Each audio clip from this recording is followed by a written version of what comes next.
motionless at the golf ball for a couple seconds, and just wait for the beat.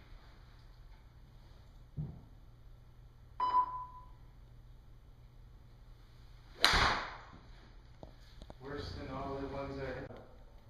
And that's just your muscle memory. Yeah. I mean, if I were to blindfold you and do 10 straight golf swings, they're probably all going to be carbon copies of one another. So you can see that club face, even though it says open, was much more square to your path, and you can see how your effective loft went up. You know, 29.2. Yeah. And then also what happens is, as you pull up and out of it, you shallow your angle of attack.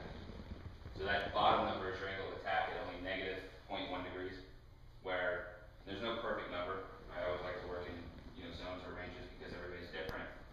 But optimum with this iron is between -3 and -6. But that can only be achieved if you stay down through your shot. I'm lifting out of it and kind of. So shallow and the combination of you lifting out of it leads to your thin shots.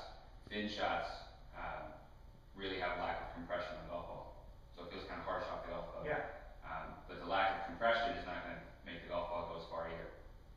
And what I can tell you in terms of an analogy, when you stand up and out of it and get shallow, it would be the equivalent of you jumping up and landing on concrete.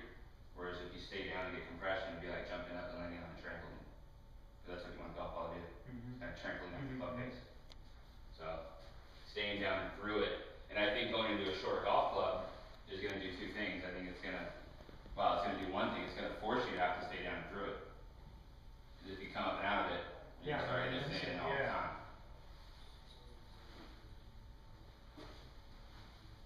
See how his head's lower? And look how much shaft lean and where his hands are. Your head, you're actually taller at impact than you were at dress. So you've got to make that club longer. And shaft lean actually shortens the distance from your left shoulder to the golf ball. So you actually have to be with your head lower at impact to create shaft lean. But that'll all come through practice and kind of taking what you can see I today. need to work more toward that. Yeah, I mean he's but to that's the extreme. But that's a good extreme. A lot of times when you want to change something, you have to go, especially outside your comfort zone or your muscle memory. He's really driving like that. But you have to. He's driving that right. You have to perceptually feel exaggerated to get to kind of the middle point with the reality. If it's short, I think is going to be a benefit. Possibly trying. Something still lighter weight, but just a little heavier than the stock shaft, which is 85 grams. Because usually light equates to high. Heavier will usually equate to a more controlled ball flight of keeping it down. So just to try something, I'm going to put together that particular golf club.